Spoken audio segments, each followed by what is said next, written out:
Kemudian beliau mengatakan yang namanya mawaddah dan rahmah ini membutuhkan sesuatu yang disebut kehadiran. Suami dan istri harus sama-sama saling hadir. Ini nasihat beliau sampaikan kepada mempelai pria dan mempelai wanita dan kepada setiap pasangan suami istri, kata beliau. Kehadiran di tengah-tengah keluarga itu dibutuhkan. Problem yang saat ini kita hadapi adalah minimnya kehadiran, kata beliau. Suami dan istri ada di satu rumah, bahkan kadang-kadang di satu kasur, di satu ranjang yang sama, tapi suaminya ada di mana, istrinya ada di mana. Apa yang membuat mereka saling tidak hadir satu sama lain? HP, kata beliau. HP membuat suami dan istri yang ada di satu tempat, tapi seolah-olah keduanya tidak berkumpul di tempat yang sama. Kata beliau, ini min amradhin net, termasuk penyakit yang timbul dari internet. Pengen jadi seperti fulan, ngelihat fulana, pengen ini, pengen itu. Jadilah diri kamu sendiri, kata beliau. Ya, bangunlah kehidupanmu. Dan kata beliau, untuk suami dan istri, sirami pohon mawaddah warahmah dengan apa? Dengan saling memahami satu sama lain, dengan saling mencinta satu sama lain, dengan ucapan yang indah satu sama lain, dengan sabar satu sama lain, dengan saling hadir di dalam kehidupan satu sama lain. Ab'idul jawal, kata beliau, jauhkan itu dalam kehidupan rumah tangga yang namanya HP, sehingga bisa merusak kehidupan rumah tanggamu. Jauhkan baik-baik. Alhamdulillahi Rabbil Alamin. Nahmaduhu ala ma manna bihi من النعم وأسبغ من الآلاء وأسبغ عليكم نعمه ظاهرة وباطنة وإن تعدوا نعمة الله لا تحصوها إن الإنسان لظلوم كفار نسأله أن يجعلنا من الشاكرين وأن نتبع سيد الشاكرين الذي قام حتى تورمت قدماه وقالت له زوجه عائشة أم المؤمنين تفعل هذا وقد غفر الله لك ما تقدم من ذنبك وما تأخر قال أفلا أكون عبدا شكورا اللهم صل وسلم عليه وعلى آله.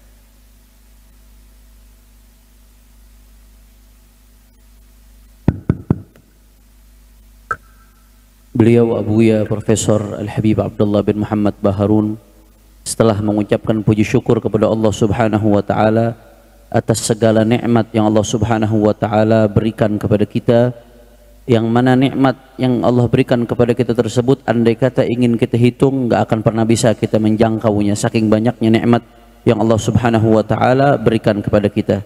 Beliau berdoa mudah-mudahan Allah jadikan kita termasuk orang-orang yang bersyukur dan orang-orang yang bisa mengikuti jejak Sayyidus Syakirin, pemimpin orang-orang yang bersyukur, yaitu Sayyiduna wa Maulana Muhammad sallallahu alaihi wasallam, yang mana Rasulullah sallallahu alaihi wasallam berdiri salat hatta tawarramat gadamah, sampai bengkak kedua kakinya Nabi sallallahu alaihi wasallam. Sayyidatuna Aisyah radhiyallahu anha, istri tercinta Nabi, menanyakan kepada Nabi, bukankah engkau telah diampuni dosamu yang telah lalu atau yang akan datang? Tapi mengapa engkau berdiri sampai bengkak seperti itu? Apa jawaban Nabi sallallahu alaihi wasallam? Afala akunu 'abdan syakura? Tidaklah aku menjadi hamba yang bersyukur kepada Allah Subhanahu wa taala.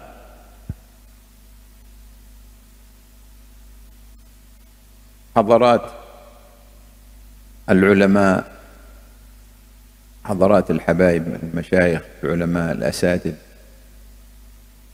الوجهاء، الحاضرين الكرام، كل باسمه وصفته، وبالخصوص الحبيب زين بن حسن باهارون والحبايب جميعا والأساتذة كل باسمه وصفته، تقديرنا واحترامنا، والحاضرين جميعا السلام عليكم ورحمة الله وبركاته. Beliau mengucapkan salam penghormatan kepada para ulama, para habaib, para asatid yang terhormat, masing-masing dengan posisinya, dengan namanya, dengan jabatannya. Wabil khusus Abuya Al-Habib Zain Ibn Al-Habib Hasan bin Ahmad Baharun dan semua para habaib, para alim ulama yang hadir, beliau sampaikan salam penghormatan dan menyampaikan salam Assalamualaikum warahmatullahi wabarakatuh. Wa tahiyya wassalam wa tabrikat wa tahni'ah li أسرة العروسين وللعروسين، لوالد العروس ابنتنا رقية ويا يحيى يمزوري زين المعارف، وأمي فيروز الرحبيني، ويا سحيمي، وأمي نور عزيزة،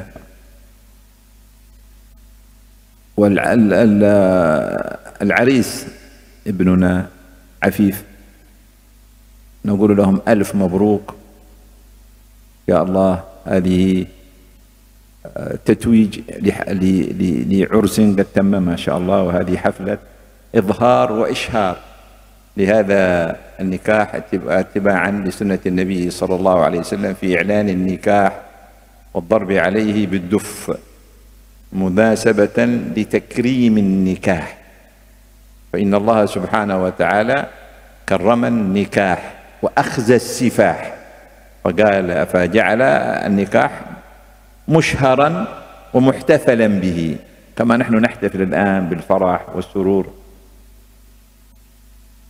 في الكرامة والمحبة والتعظيم.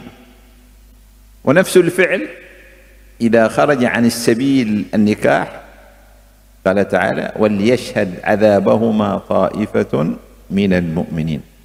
النكاح مكرم، السفاح مهان. Kemudian beliau juga mengucapkan ucapan selamat dan doa penuh keberkahan kepada segenap keluarga besar kedua mempelai. Beliau mengatakan putri beliau Ananda Ruqayyah, begitu juga kedua orang tuanya Buya Yahya, Umi Fairuz, dan juga keluarga besan Bapak Suhaimi, dan juga tidak lupa pula mempelai pria Al-Aris Afif. Beliau mengatakan mabruk, alaf mabruk. Mudah-mudahan nikahnya dipenuhi dengan keberkahan dari Allah Subhanahu wa taala. Acara pada malam hari ini merupakan penyematan mahkota tatwij, penyematan mahkota dari sebuah pernikahan yang sudah berlangsung sebelumnya. Tujuan dari perkumpulan pada malam hari ini adalah isyhar, untuk mempopulerkan pernikahan yang sudah terjadi. Karena itu termasuk sunnahnya Rasulullah Sallallahu Alaihi Wasallam. Rasulullah menganjurkan kita untuk mengumumkan pernikahan dan untuk menyambutnya dengan memukul rebana, dengan memukul dufuf. Itu perintah dari Rasulullah Sallallahu Alaihi Wasallam. Maka untuk apa yang namanya pernikahan diumumkan? Tidak lain dan tidak bukan untuk memuliakan pernikahan itu sendiri. Allah Subhanahu wa taala memuliakan pernikahan, dan Allah Subhanahu wa taala menghinakan yang namanya perzinahan atau hubungan-hubungan ilegal di luar pernikahan. Maka Allah Subhanahu wa taala melalui baginda Nabi sallallahu alaihi wasallam memerintahkan kita manakala ada pernikahan agar ditampakkan, dirayakan. Tapi sebaliknya, hubungan yang didasari dengan hubungan yang haram, maka apa yang terjadi? Waliyashhad adzabahuma ta'ifatun minal mu'minin. Hendaknya siksaan terhadap keduanya disaksikan oleh sekelompok orang dari orang-orang yang beriman. Jadi pernikahan dimuliakan oleh Allah Subhanahu wa taala, sedangkan perzinahan dihinakan oleh Allah Subhanahu wa taala. الله سبحانه وتعالى فتح لنا طريق النكاح لأننا ضعفاء. قال تعالى: والله يريد أن يتوب عليكم ويريد الذين يتبعون الشهوات أن تميلوا ميلا عظيما يريد الله أن يخفف عنكم وخلق الإنسان ضعيفا.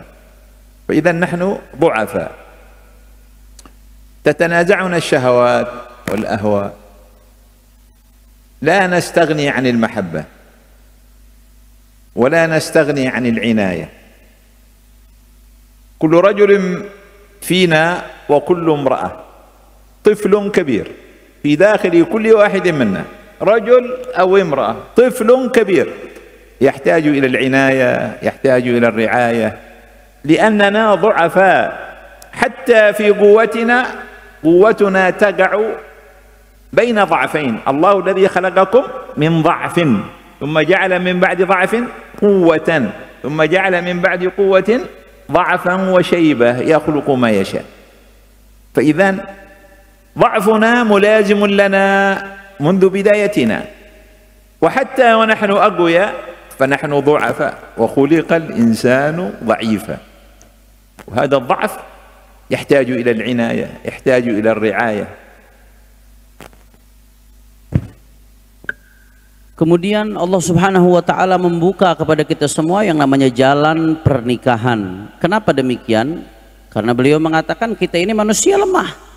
Allah Subhanahu wa Ta'ala menginginkan kita supaya berjalan di jalan yang benar, sedangkan mereka menginginkan supaya kita cenderung kepada jalan yang salah. Wallahu yuridullah an yukhaffifa anhum wa khuliqal insanu dha'ifa. Allah Subhanahu wa Ta'ala ingin meringankan atas kalian. Sebab kenapa? Sebab manusia diciptakan dalam keadaan yang sangat lemah. Saking lemahnya kita manusia, terkadang syahwat ini menggoda kita. Maka kita butuh kepada yang namanya cinta. Maka oleh karena itu disyariatkan pernikahan. Sebetulnya kata beliau, baik laki-laki atau perempuan yang sudah dewasa ini sebetulnya tidak lain dan tidak bukan, kata beliau, tiflun kabir. Kita ini adalah anak-anak kecil yang dalam bentuk manusia dewasa. Baik laki-laki atau perempuan, kata beliau. Di dalam diri masing-masing adalah tiflun kabir, anak-anak kecil dalam bentuk manusia biasa. Artinya kalau anak-anak kecil apa? Butuh perhatian, butuh kasih sayang. Ini menunjukkan kita ini manusia diciptakan oleh Allah Subhanahu wa Ta'ala sebagai hamba-hamba Allah yang lemah. Bahkan kita manusia Allah ciptakan di antara dua kelemahan. Pertama kali Allah ciptakan kita dalam keadaan lemah, kemudian dijadikan kita orang yang kuat. Setelah itu dikembalikan lagi dalam keadaan lemah. Sekuat apapun manusia, dia ada di dalam dua kelemahan dalam hidupnya. Nah, bahkan sekuat apapun kita, tetap asal usulnya kita adalah lemah. Wa khuliqal insanu dha'ifa. Manusia diciptakan dalam keadaan dhaif, lemah. ففتح الله سبحانه وتعالى للشهوة التي تعصف بنا وتؤذينا وتسيطر على أفكارنا، فتح لها بابا في الحلال. فتح لنا بابا للسكن، ومعنى السكن حصول الأمان والطمأنينة. ومن آياته أن خلق لكم من أنفسكم أزواجا لتسكنوا إليها. خلق لنا من أنفسنا، لأنه ما يحصل السكن إلا إذا كان من جنسنا. لو كنا يجوز نتزوج من الجن، ما يمكن أن يكون السكن. اختلف العلماء هل يجوز أن يتزوج الإنسان جنية، وكيف؟ قالوا ليس من أنفسنا، ومن آياته أن خلق لكم من أنفسكم أزواجا لتسكنوا إليها. تزوج جنية تعطي لك شحنة كهربائية، بدل أن تفرح تمرض، تذهب إلى الدقن ثاني يوم. Kemudian Allah Subhanahu wa Ta'ala membuka untuk kita pintu syahwat. Syahwat ini seringkali mengganggu kita, syahwat seringkali menguasai diri kita, syahwat seringkali merusak daripada pikiran kita. Sehingga untuk mencari jalan keluar dari ini, Allah Subhanahu wa Ta'ala membuka untuk kita baban fil halal, pintu daripada sesuatu yang halal. Untuk apa? Untuk kita mencari ketenangan. As-sakan. Sakan ini kata beliau husulul aman wa tuma'ninah. Bagaimana seseorang mendapatkan keamanan dan ketenangan sesuai dengan firman Allah Subhanahu wa Ta'ala, taskunu ilaiha. Bagaimana caranya suami ini bisa mendapatkan ketenangan di dalam rumah tangganya, begitu juga istri dan sebaliknya. Maka kita tidak akan mendapatkan ketenangan kecuali kalau kita menikah dengan makhluk yang sejenis dengan kita. Andai kata kita nikah dengan jin, perempuannya jin, nggak bakalan dapat kita ketenangan. Walaupun kata beliau ada khilaf antara ulama, boleh apa enggak manusia laki-laki dengan nikah dengan perempuan jin, atau manusia boleh enggak nikah dengan jin. Kata beliau apa namanya, di dalam Al-Quran tadi mengatakan min anfusikum, dari diri-diri kalian. Artinya nikah dengan sesama sejenis, bukan dengan jenis lain. Kalau kita nikah dengan perempuan jin, akhirnya diganggu kita, bagaimana mau dapat ketenangan nanti, kata beliau.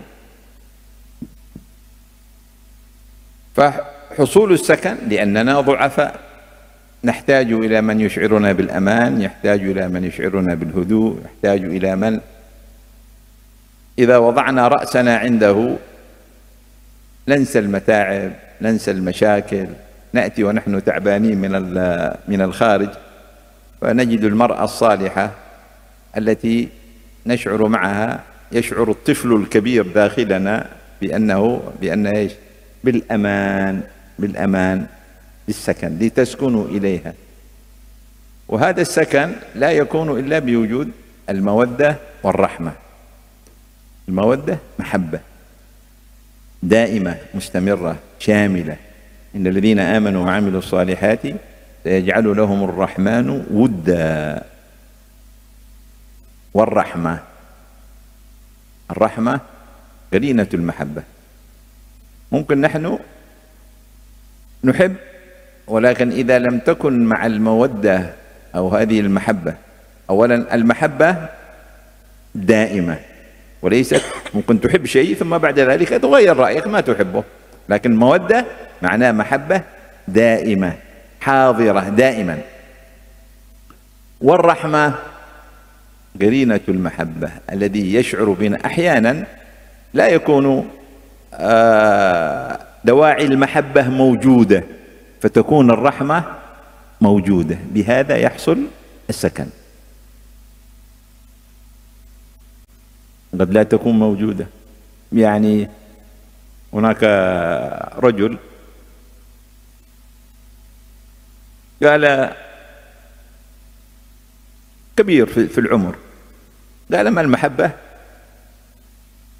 غير موجودة، قال خلاص أنا شيبة وهي عجوز، قال لكن بقيت الرحمة، بقيت الرحمة. فقد تنقص المحبة ولكن تعوضها الرحمة، مودة ورحمة.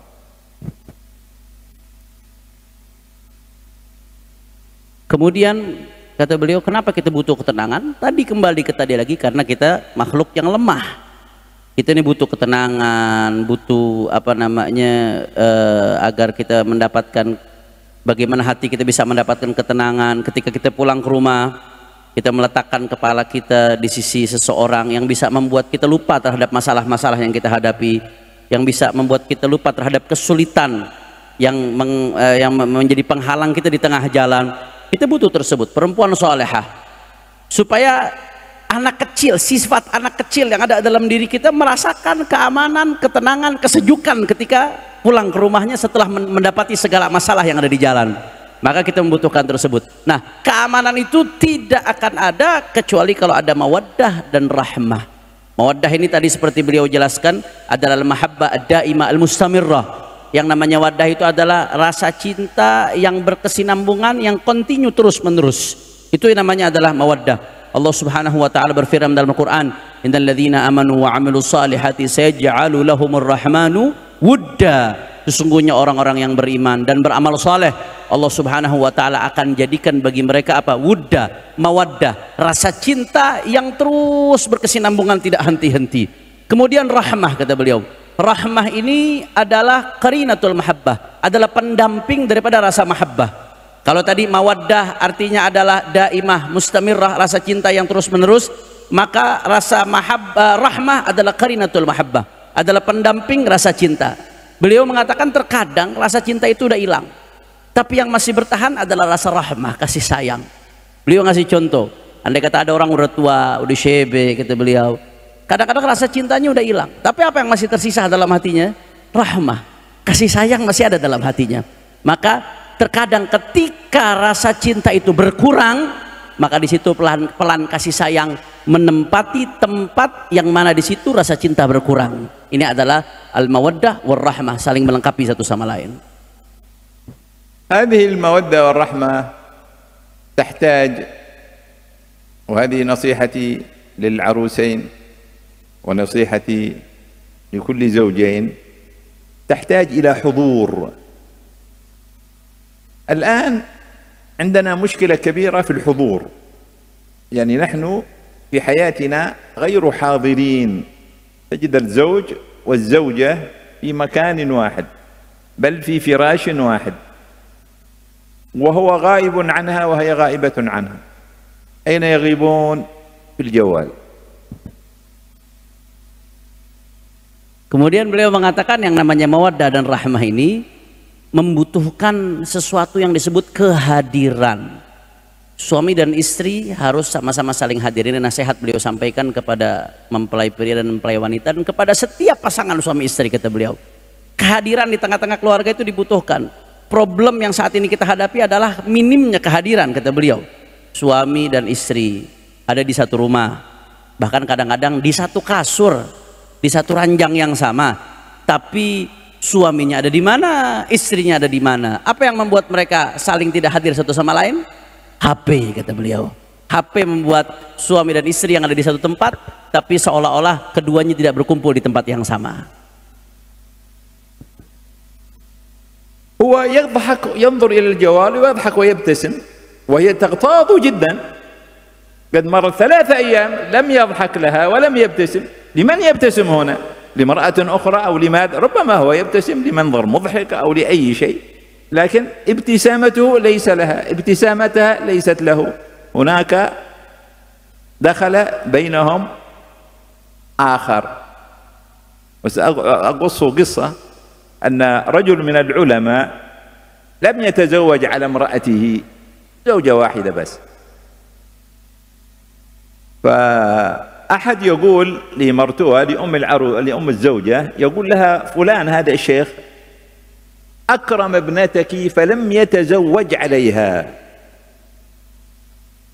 طبعا هذا رجل عالم مشغول بالكتب. قالت إن كتبه، الكتب هذه أضر على ابنتي من 10 نساء مش من 4. Kata beliau, ya, terkadang bagaimana si suami ini megang HP ketawa-ketawa sendiri, senyum-senyum sendiri. Istrinya kesel banget ngelihatnya. Suaminya lagi senyum-senyum sendiri, ketawa-ketawa sendiri. Padahal udah 3 hari suaminya ini nggak tersenyum, nggak ketawa buat istrinya. Kesel banget. Entah dia ketawa senyum karena ngelihat perempuan lain, atau ngelihat karena hal-hal lain yang lucu yang dilihat dalam HP-nya. Ini menyebabkan permasalahan di dalam rumah tangga, menyebabkan adanya ketidakhadiran. Beliau menceritakan sebuah kisah bagaimana kadang-kadang ketidakhadiran itu hadir di rumah tangga karena sibuk dengan sesuatu. Ada seorang ulama ini dia nggak poligami, istrinya cuma 1, dia nggak nikah lagi dengan perempuan lain. Akhirnya ada orang ngomong ke mertua dari ulama tersebut, ini Masya Allah fulan, Syekh fulan ini betul-betul memuliakan istrimu. Kenapa? Karena dia nggak kawin lagi, istrimu jadi anak satu, jadi istri, memuliakan anakmu. Dia nggak kawin lagi, anakmu jadi istri satu-satunya. Apa kata mertuanya tadi? Ini sesungguhnya kamu tahu kenapa dia nggak kawin lagi? Ini cinta sama kitab. Sesungguhnya kitab-kitabnya Syekh ini lebih membuat cemburu anak saya daripada 10 perempuan yang lain, katanya. الجوال ضرة للمرأة، لكنه أين ضرة للرجل؟ المرأة أساسا لا يمكن أن تتزوج بزوجين، يعني الرجل ممكن أن يتزوج، فالجوال زوجة ثانية أو ثالثة أو رابعة بالنسبة للمرأة. وبالنسبة للرجل يكسر رأسه، المرأة دائما مع جوالها، ليست حاضرة في حياته وهو ليس حاضرا في حياتها. إذن هذا ينقص المودة والرحمة، لأن المودة والرحمة لها تعبير، الابتسامة، العناية، كأس الماء، تدليك، يعني أشياء لمسات صغيرة تدل على المودة والرحمة. فإذا كان اللمسات غير موجودة، اللمسات كلها إيش؟ سكرول للجوال والإنترنت، من فيديو لفيديو، من منظر لمنظر. إذن المودة والرحمة صارت لمن؟ أونلاين.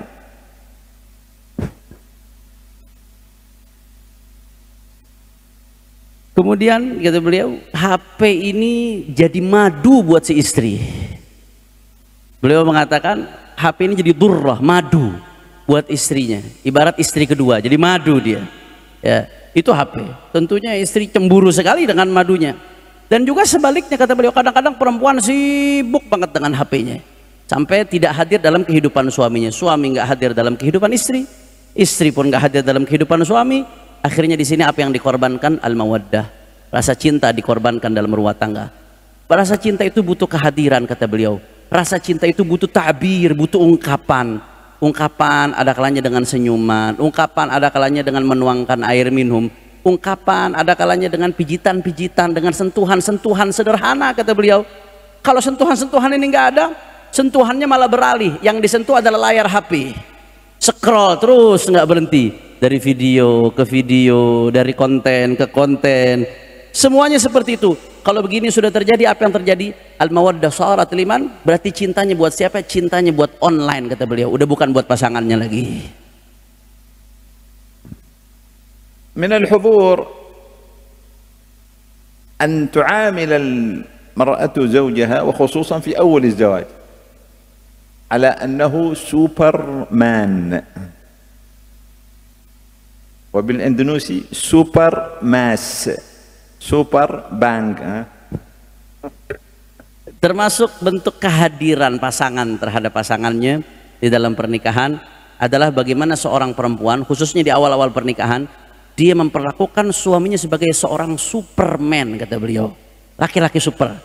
Pakai bahasa Indonesia super bank atau super mas, kata beliau. لأن الرجل الله سبحانه وتعالى جعل له القوامة، وأول ما يدخل في الزواج يريد أن يثبت هذه القوامة في نفسه، فأحيانا يتصرف تصرفات ما لم تستقبل المرأة هذا الزوج استقبالا فائقا، استقبالا جميلا، استقبالا يعترف له بالقوامة، فإن هنا إذن سيخطئون طريق المودة والرحمة. Kemudian kata beliau, Allah Subhanahu wa taala menjadikan bagi laki-laki kepemimpinan di dalam rumah tangganya. Ya. Sering sekali laki-laki ini di dalam keluarganya pengen membuktikan kalau dia pemimpin, dia punya kuasa di rumah tangganya. Maka dia melakukan tindak tanduk yang ingin menunjukkan dirinya adalah pemimpin. Kalau perempuan tidak bisa memperlakukan suaminya dengan menunjukkan bahwasanya dia mengakui kepemimpinan daripada suaminya tersebut, maka apa yang terjadi? Maka di sini akan terjadi salah jalan di dalam cinta dan mencintai, kata beliau. والزوج ينبغي أن يعامل زوجته بوصية رسول الله صلى الله عليه وسلم: استوصوا بالنساء خيرا فإنهن خلقن من ضلع وإن أعوج شيء في الضلع أعلاه فإن ذهبت تقيمه كسرته وإن تركته لم يزل أعوج فاستوصوا بالنساء. يعني عامل المرأة على طبعها، لا تظن أن المرأة تفكر. هناك لغة مختلفة للرجال ولغة مختلفة للنساء، لأن هناك تفكير مختلف للرجال وتفكير مختلف للنساء. إذا تكلمت معك بالعربية وأنت لا تفهم العربية، وتكلمت معي بالأندونيسية وأنا لا أفهم الأندونيسية، لن يحصل أي تفاهم. إذن لابد أولا أن أفهم أن اللغتين مختلفتان، وبالتالي أطلب الترجمة حتى أفهم. فيجب أن تفهم أن لغة الرجل مختلفة عن لغة المرأة، أسلوب تفكير الرجل مختلف عن أسلوب تفكير المرأة، من أجل أن تكون حاضرا في حياة زوجتك، وأن تكون المودة والرحمة بينكما تنشأ وينجح الزواج. ينبغي أن تفهم وتقرأ لغة المرأة مختلفة عن لغة الرجل. الرجل طريقته في التفكير حل المشكلة. إذا المرأة مثلا شرهات تريد أن تتكلم، الرجل يفكر، هي تقول يعني جلسنا فلانة قالت كذا وفلانة فعلت كذا ومش عارف ايش كذا وكذا وكذا. الرجل ماذا يفكر؟ أيوة، كيف نحل المشكلة حق فلانة هذا، نفعل كذا نفعل كذا نفعل كذا. المرأة ما تريد شيء، تريد بس تتكلم، تخرج ما فيها. فينبغي أن يفهم الرجل المرأة كيف يتعامل معها، وهذا الفهم ينبغي أن يكون بالمحبة. المرأة ماهرة في إظهار طفولتها، الطفل الكبير الذي في داخلها المرأة ماهرة في إظهاره، الرجل ليس ماهرا في إظهاره. من أجل هذا الرجل يظهر الطفل إيش؟ بالغضب وبالتصرفات الأخرى.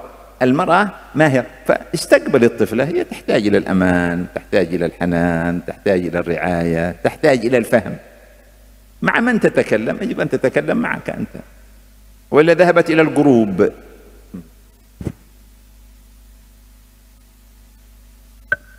Kemudian beliau mengatakan laki-laki harus memperlakukan perempuan sesuai dengan pesannya baginda Nabi besar Muhammad sallallahu alaihi wasallam. Rasulullah sallallahu alaihi wasallam berpesan, istausu bin nisa'i khairan. Pesan Nabi sallallahu alaihi wasallam, perlakukan perempuan dengan baik, perempuan perlakukan dengan baik, perempuan perlakukan dengan baik. Itu pesannya Rasulullah sallallahu alaihi wasallam. Karena mereka, kata Nabi sallallahu alaihi wasallam, perempuan ini diciptakan dari tulang rusuk, dan yang paling bengkok dari tulang rusuk adalah bagian atasnya. Kalau kamu paksa untuk luruskan, dia akan patah. Tapi kalau kamu diamkan, dia akan terus bengkok. Maka perlakukan perempuan dengan baik, perlakukan perempuan dengan baik. Satu hal yang penting, kata beliau, bahasa laki-laki dan bahasa perempuan sangat berbeda. Begitu pula pola pikir laki-laki dan pola pikir perempuan sangat-sangat berbeda. Beliau memberikan analogi, kalau saya dengan kamu, saya bicara bahasa Arab, kamu bicara bahasa Indonesia, dengan dua bahasa yang berbeda, saling tidak mengerti, bagaimana mau paham apa maksud ucapannya? Begitu pula laki-laki dengan perempuan, kata beliau. Bahasa laki-laki dan bahasa perempuan sangat-sangat berbeda. Maka langkah pertama yang harus kita lakukan adalah fahmu ikhtilafil lughatain. Kita harus paham ada perbedaan antara bahasa laki-laki dengan bahasa perempuan. Setelah kita paham ada perbedaan antara bahasa laki-laki dengan bahasa perempuan, maka di sini kita harus mencari bagaimana mentranslate, menerjemahkan perbedaan bahasa tersebut agar bisa saling memahami. Nah, beliau mengatakan tentu beda sekali. Laki-laki itu laki-laki itu cara pola pikirnya mencari solusi, halul muskilah. Pokoknya nggak mau ribet. Orang laki bagaimana caranya masalah selesai. Kalau perempuan beda. Perempuan itu pola pikirnya bagaimana, yang penting keluar dulu, curhat dulu. Kadang-kadang perempuan nggak pengen solusi, yang penting keluar aja, ditumpahin itu unek-unek, kata beliau. Nah, ini kita mesti pahami bahasa perempuan seperti ini, mesti kita pahami. Karena beliau mengatakan perempuan itu, tadi kan beliau sudah menjelaskan masing-masing punya sifat kekanak-kanakan, tapi perempuan pinter menunjukkan sifat kekanak-kanakannya kepada laki-laki, sehingga kita mesti paham bahasa itu. Sedangkan laki-laki sebaliknya, laki-laki nggak pandai menunjukkan sifat kekanak-kanakannya, sehingga sifat kekanak-kanakan tersebut timbul dalam kemarahan, kekasaran, dan lain sebagainya. Beda dengan perempuan. Oleh karena itu, kalau perempuan pintar menunjukkan sifat kekanak-kanakannya, bagaimana sih kita memperlakukan anak-anak? Sambut dengan baik, dengarkan apa yang ingin dia sampaikan. Sebab kalau kamu nggak dengarkan apa yang disampaikan oleh istrimu, nanti dia akan cari pendengar lain, dia akan ke grup-grup WA nanti untuk menyampaikan ulak-unaknya, untuk mengeluarkan, mencari orang yang mau mendengar dia. الشيء الآخر الذي يجب أن نستحضره هو المعنى التعبدي في العلاقة الزوجية. ومعنى المعنى التعبدي في العلاقة الزوجية أن نعلم أن الزوجية الصالحة يمكننا أن نترقى درجات إلى الله سبحانه وتعالى. النساء سألنا النبي صلى الله عليه وسلم ماذا لنا؟ الرجال يجاهدون، الرجال يتصدقون، الرجال يحضرون مجالسك، ماذا لنا نحن؟ قال فإن حسن تبعل إحداكن يعدل ذلك كله. إذن المرأة يجب أن عملها في البيت، تربيتها للأطفال، عنايتها بالزوج، تعرف أن هذا عبادة لله سبحانه وتعالى وجهاد في سبيل الله، وأنها بهذا تترقى درجات عليا، ممكن أن تصل إلى الولاية لله سبحانه وتعالى إذا اتقت الله سبحانه وتعالى في زوجيتها، صبرت، ضحت، واجتهدت حتى تسعد هذا الزوج، تحرس بيتها، تربي أطفالها. قال النبي صلى الله عليه وسلم أنا أول من يقرع باب الجنة. فإذا امرأة سفعاء الخدين تبادرني، سفعاء الخدين يعني وجهها خداها متغيرا، جلد هكذا السواد في سواد، تبادرني يعني ورائي مباشرة. فأقول ما شأنك؟ فتقول إني كنت ذات منصب وجمال فتأيمت، يعني توفي زوجها، ترملت، فحبست نفسي على أيتامي حتى بانوا، يعني البنات تزوجنا والرجال خلاص يعني أصبحوا مستقلين. يبقى هذه امرأة وصلت درجة عالية في الولاية، حتى أنها كانت من السابقين، جاءت خلف النبي صلى الله عليه وسلم في ايش؟ في دخول الجنة. إذن هذا منزلة عظيمة، الزوجية هذه فرصة عظيمة للتعبد. فإذا استحضرنا التعبد معنى التعبدي لهذا ماذا سيكون؟ سيكون عندنا قوة للتغلب على الصعوبات وصبر للزوجية الممتازة. هذا بالنسبة للمرأة، وكذلك بالنسبة للرجل سنتكلم. Kemudian ada hal lain yang tidak kalah pentingnya kata beliau, ada dimensi ibadah di dalam hubungan suami istri. Beliau mengatakan bagaimana seorang perempuan yang salehah mendapatkan derajat yang tinggi di sisi Allah Subhanahu wa taala. Perempuan-perempuan dari kalangan sahabatnya Nabi sallallahu alaihi wasallam bertanya kepada Rasulullah sallallahu alaihi wasallam, kita ini perempuan dapat apa? Laki-laki jihad, laki-laki sedekah, laki-laki hadir majelis-majelis. Kita perempuan ini dapat apa? Laki-laki dapat makom tinggi di sisi Allah Subhanahu wa taala. Apa jawaban Nabi sallallahu alaihi wasallam? Husnu taba'uli ihdakunna ya'dilu dzalika kullih. Kata Rasulullah, kamu menjadi istri yang baik buat suamimu itu sudah menyamai itu semua yang dilakukan oleh kaum laki-laki. Jadi ada dimensi ibadah di sini yang luar biasa. Perempuan yang salehah, yang menjalankan fungsinya sebagai istri dengan baik, berarti dia betul-betul sedang beribadah. Dia betul-betul sedang berjihad, dia betul-betul sedang naik makamnya di sisi Allah Subhanahu wa taala. Bahkan perempuan yang betul-betul bertakwa kepada Allah dengan melayani suaminya dengan baik, beliau mengatakan itu adalah pintu wilayah, pintu kewalian bagi seorang perempuan adalah dengan menjadi istri yang salehah. Kemudian di dalam hadis lain Rasulullah sallallahu alaihi wasallam bersabda, kata Rasulullah, ana awwalu man yaqra' babal jannah. Kata Rasulullah, aku adalah orang pertama yang mengetuk pintu sorga. Nabi orang pertama yang masuk sorga, kata Rasulullah SAW. Kemudian begitu Nabi masuk sorga, kemudian ada seorang perempuan yang di wajahnya ada bekas kehitaman. Rasulullah SAW bertanya-tanya, perempuan ini siapa? Akhirnya perempuan itu mengatakan, aku dulu ya Rasulullah, aku adalah perempuan yang punya kedudukan, punya kecantikan. Kemudian suamiku meninggal dan aku membaktikan diriku untuk merawat anak-anak yatimku. Perempuan yang salehah. Apa yang terjadi? Bayangkan Rasulullah baru masuk surga, ada perempuan tadi. Artinya dia termasuk orang-orang yang pertama-tama masuk surga ya ikhwan. Ada di belakangnya Rasulullah sallallahu alaihi wasallam. Kita lihat di sini kata beliau bagaimana kesalehan seorang perempuan bisa mengangkat makam setinggi-tingginya di sisi Allah Subhanahu wa taala. Dan begitu pula bagi laki-laki kata beliau, nanti akan kita bahas untuk laki-laki. Beliau sedikit lagi tadi kata beliau, idza istahdarna ma'na ta'abbud, kalau kita bisa menghadirkan dimensi ibadah di dalam berumah tangga, maka ini akan melahirkan al-quwwah litaghallub 'ala su'ubat, kekuatan untuk bisa mengalahkan kesulitan-kesulitan, mengatasi kesulitan, kekuatan untuk bisa sabar di dalam membangun rumah tangga yang ideal. Begitu juga laki-laki, beliau akan bahas setelah ini.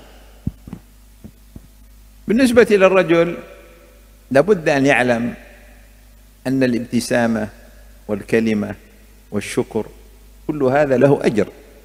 قال النبي صلى الله عليه وسلم وتبسمك في وجه أخيك صدقة. إذا كان في وجه أخيك بمعنى أي مسلم تلقاه تبتسم في وجهه تكون لك صدقة وأجر، فأجرك في أهلك أعظم وأكبر، لأنه من يبتسم لها إن لم تبتسم أنت. إذا كان وجهك دائما غاضبا، وجهك دائما يعبر عن السخط، أين ستجد الابتسامة؟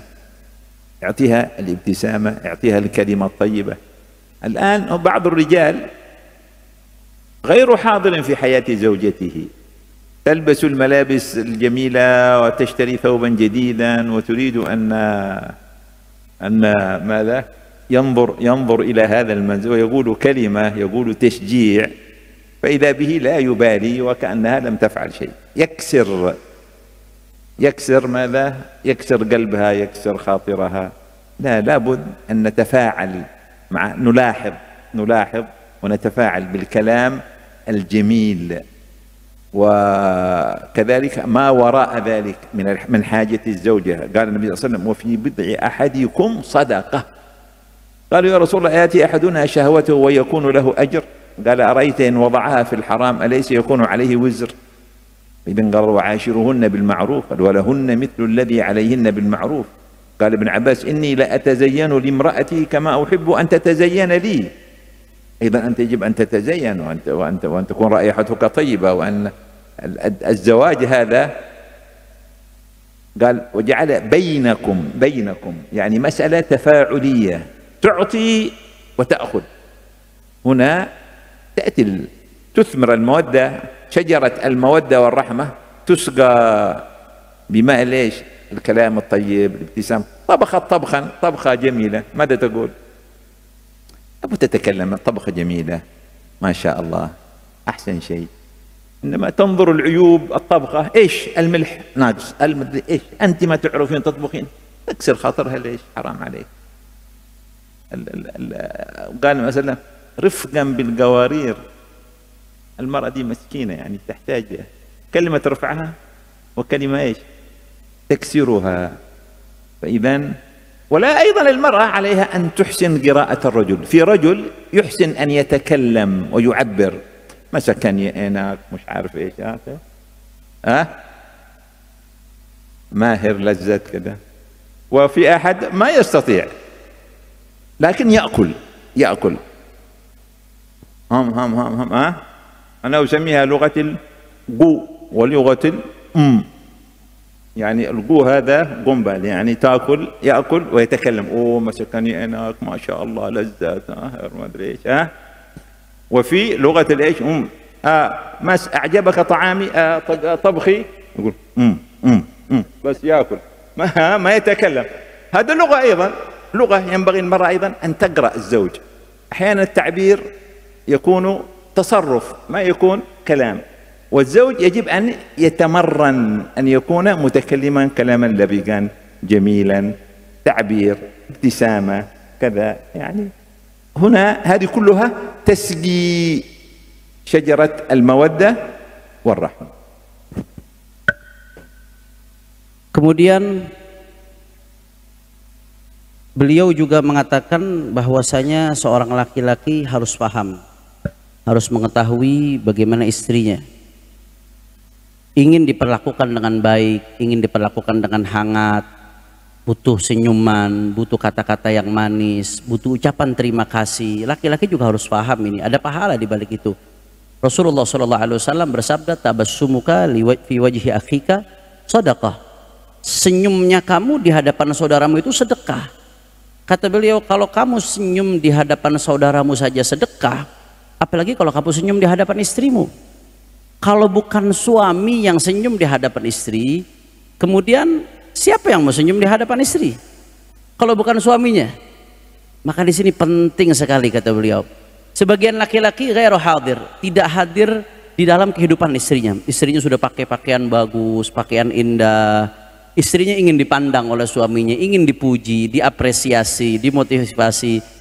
Tapi apa yang dilakukan? Diam saja, responnya adem, nggak melakukan apa-apa. Sehingga dia karena melakukan itu, kata responnya adem, menghancurkan perasaan daripada istrinya. Ini nggak bagus kata beliau.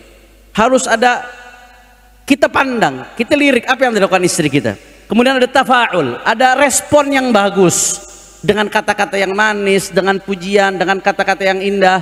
Ini sangat diperlukan. Ya, beliau mengatakan, Rasulullah SAW bersabda, rifqan bil qawarir, berlemah lembutlah terhadap wanita-wanita itu, berlemah lembutlah, itu pesan Rasulullah SAW. Karena kesian, perempuan itu makhluk yang lemah, kadang-kadang terlena dengan satu kata-kata, tapi perempuan dalam sesaat juga bisa hancur dengan kata-kata yang lain, sehingga kita harus memperlakukan perempuan dengan hal tersebut. Tapi di sisi lain kata beliau, perempuan juga mesti paham, bisa baca bahasanya laki-laki. Ini penting supaya perempuan ini nggak baper terus. Kadang-kadang laki-laki itu mengungkapkan dengan kata-kata, kadang mengungkapkan dengan sikap. Beliau ngasih contoh, andai kata seorang istri masak, idealnya kan tadi dipuji masakannya apa, tapi kadang-kadang laki-laki mengapresiasi dengan bahasa lain. Ada dengan bahasa kata-kata, begitu dimakan dipuji, masakannya enak, luar biasa, lezat. Tapi ada kalanya dengan bahasa tubuh. Beliau mengatakan ada bahasa go, ada bahasa go ini gombal sih dia. Gombal. Go ada gombal. Go gombal, ada bahasa gombal, begitu makan, enak banget masakannya, luar biasa, nggak ada duanya, namanya bahasa go. Tapi ada laki-laki ekspresinya bahasa makannya lahap banget, itu kan juga bentuk ekspresi. Perempuan juga harus paham baca bahasa tubuh laki-laki di dalam mengapresiasi suaminya. sehingga dia nggak baper, nggak gampang perasaan. Tapi di sisi lain, kata beliau, seorang laki-laki juga harus berlatih bagaimana mengucapkan kata-kata yang manis, kata-kata yang indah, untuk bisa mengapresiasi istrinya, menyanjung istrinya, sehingga dia menjadi bahagia. Nah, beliau mengatakan yang namanya mawaddah dan rahmah itu adalah ibarat pohon. Pohon ini harus disirami. Disiramnya dengan apa? Disiramnya dengan kata-kata yang indah, kata-kata yang manis, saling mengapresiasi. Dengan demikian akan semakin tumbuh dan berkembang mawaddah dan rahmat tersebut. بقيت 3 نقاط التي هي تحديات الإنترنت. الأولى المقاييس، الثانية المقاييس في معايير، مثلا الانيفرساري، عيد ميلادها، المقاييس هذا أنك لا تحبني إلا إذا جئت لي بهدية في انيفرساري، لا تحبني إذا لم تتذكر يوم ميلادي، لا تحبني إذا مثلا في عيد اسمه إيش هذا الفالنتاين لم تشتري لي هدية، لا تحبني إذا لم تأخذني المول. لا، يعني هذه المقاييس الموجودة فين؟ مأخوذة من الإنترنت. الثقافة الغربية الآن دخلت إلينا فأفسدت العلاقة الطبيعية بين الزوج والزوجة، جعلت لها مقاييس ومعايير خارجية لا تنتمي إلى ثقافتنا، لا تنتمي إلى الشيء الطبيعي العادي المعبر عن المحبة، وإنما تكلف.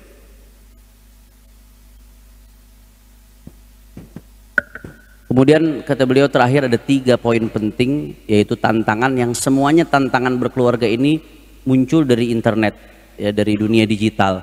Yang pertama kata beliau barometer, tolak ukur. Internet ini menciptakan barometer baru, sehingga itu menjadi barometer kadang bagi istri. Contoh, anniversary, ulang tahun pernikahan. Kadang perempuan jadikan itu barometer. Kamu nggak cinta aku kecuali kalau kamu ngasih hadiah di hari anniversary aku. Kamu nggak cinta aku kecuali kalau kamu ngasih hadiah di ulang tahun aku. Kamu nggak cinta aku kecuali kalau kamu ngasih hadiah di Valentine. Nah, ini ma'ayir, ini ada barometer baru, tolak ukur baru di dalam mengukur sebuah cinta, yang sebetulnya ini semua lahirnya dari thaqafah gharbiyah, dari kebudayaan barat. Ini semuanya adalah tolak ukur yang sifatnya eksternal, yang saat ini masuk ke tengah-tengah rumah tangga kita, yang sebetulnya menciptakan sesuatu yang nggak substansial, cuma simbolik saja, nggak substansial. Ini salah satu tantangan yang saat ini terjadi, adanya barometer tolak ukur baru di tengah-tengah rumah tangga kita. الثانية الانكشاف. الآن زوجين مثلا يظهران في الستاتس حقهم أو في الفيديوهات قصيرة أنهم سعداء، اليوم سووا كذا، اليوم اشترى له هدية، اليوم جاب له جوال جديد، اليوم كذا، اليوم. هذه علاقة خاصة، هذه ما يصلح تكون بابليك، يعني ما يصلح تكون عامة. هذا علاقة خاصة، فإذا ستكون سطحية جدا. الإنترنت هذا يعلمنا السطحية. لا تدخلي أيتها المرأة ولا تدخل أيها الرجل في إطار الانكشاف هذا، لأن الحياة خاصة، ولكن لا تواعدوهن سرا. النكاح سر، حياة خاصة ما يمكن تنكشف. Kemudian yang kedua kata beliau, tantangan berkeluarga yang lahir dari internet saat ini adalah inkisyaf, keterbukaan. Sekarang semuanya serba terbuka. Suami istri sama-sama muncul di status, HP baru, ini itu, kegiatannya semuanya diupload. Nah, ini tantangan kata beliau, ini masalah. Internet ini mengajarkan kita semuanya menjadi sathi, menjadi cetek. Semuanya itu betul-betul menjadi cetek, nggak lagi substansial, nggak lagi betul-betul maknawi. Maka kata beliau nggak perlu, jangan sampai kita memasukkan keluarga kita, rumah tangga kita ke dalam ranah keterbukaan. Karena yang namanya rumah tangga itu adalah ranah-ranah khusus, adalah ranah-ranah rahasia hubungan antara suami dengan istrinya. Nggak perlu ada keterbukaan sampai kita upload, kita umbar di media sosial. الثالثة المنافسة. أريد مثل فلانة، أريد مثل فلان. كل أحد له فرصة خاصة، في حياة خاصة تنبت. قال تعالى ونفضل بعضها على بعض في الأكل مثل أشجار كثيرة تسقى بماء واحد، ونفضل بعضها على بعض في الأكل. أنت حياتك سعادتك هذه خاصة، ليست متعلقة بمنافسة فلان ولا بمنافسة فلان. هذا يرجع أيضا إلى المعايير والمقاييس، ومن أمراض الإنترنت المنافسة. فلانة اشترت كذا، نحن لا يكون لنا. فلان زوجته كذا، وأنت لابد أن تفعلي كذا حتى تكوني مثل زوجة فلان. ما لك مال زوجة فلان انت. خليك أنت في حياتك الخاصة، ابنيها بناء خاصا. اسقي أنت وهي شجرة المودة والرحمة بالمحبة وبالفهم وبالكلام الطيب وبالصبر، تنتج لكم حياة وبالحضور. ابعدوا الجوال، يجعلوا مجلسكم، عيشوا حياتكم الحقيقية، وليس حياة ينازعها الحياة الأونلاين هذه، التي تأتي بالضيق وتأتي بالقلق وتأتي بالفشل. أسأل الله سبحانه وتعالى للعروسين أن تكون لهما حياة جميلة مليئة بالمودة والرحمة والسكينة لهما ولأولادهما، ويكونون من أهل السعادة ظاهرا وباطنا. آمين يا رب العالمين. وصلى الله على سيدنا محمد النبي الأمي وعلى آله وصحبه وسلم، والحمد لله رب العالمين. Yang ketiga, kata beliau, tantangan untuk keluarga-keluarga yang datang dari internet saat ini adalah munafasah, persaingan. Gara-gara semuanya serba terbuka, bisa saling ngelihat, akhirnya apa yang terjadi? Aku pengen jadi seperti fulanah. Perempuan ngomong begitu, yang laki-laki pun mengatakan, aku pengen menjadi seperti fulan. Kata beliau, buat apa seperti itu? Jadilah dirimu sendiri. Jadilah dirimu sendiri. Kau telah diberikan nikmat oleh Allah Subhanahu wa taala. Engkau punya kehidupanmu sendiri. Nggak perlu pengen jadi seperti orang lain, berlomba-lomba untuk jadi seperti orang lain. Karena masing-masing, setiap orang, kata beliau, Allah Subhanahu wa taala berikan kesempatan untuknya. Maka masing-masing punya kehidupannya sendiri. Beliau ngasih perumpamaan seperti pohon. Pohon itu bermacam-macam pohon, tapi dia disirami oleh sama-sama apa? Air, satu jenis air yang sama. Artinya kita manusia bermacam-macam manusia, tapi semuanya Allah Subhanahu wa taala berikan kesempatan untuk tumbuh yang sama. Maka bangunlah kehidupan kita sendiri. Kata beliau, ini min amradhin net, termasuk penyakit yang timbul dari internet. Pengen jadi seperti fulan, ngelihat fulana, pengen ini, pengen itu. Jadilah diri kamu sendiri, kata beliau. Ya, bangunlah kehidupanmu, dan kata beliau untuk suami dan istri, sirami pohon mawaddah warahmah dengan apa? Dengan saling memahami satu sama lain, dengan saling mencinta satu sama lain, dengan ucapan yang indah satu sama lain, dengan sabar satu sama lain, dengan saling hadir di dalam kehidupan satu sama lain. Ab'idul jawal, kata beliau, jauhkan itu dalam kehidupan rumah tangga yang namanya HP, sehingga bisa merusak kehidupan rumah tanggamu. Jauhkan baik-baik. Nikmati kehidupanmu yang realistis ini, kehidupan hakikimu, nikmati. Jangan sampai kehidupan ini dirusak oleh kehidupan online yang menyebabkan kesumpekan, yang menyebabkan gundah gulana. Maka syukuri nikmat Allah Subhanahu wa taala. Terakhir beliau mendoakan untuk kedua mempelai pengantin, mudah-mudahan keduanya diberkahi oleh Allah Subhanahu wa taala. Ini yang bisa saya terjemahkan dari apa yang beliau sampaikan. Mohon maaf atas segala kekurangan dalam penerjemahan saya. Wassalamualaikum warahmatullahi wabarakatuh.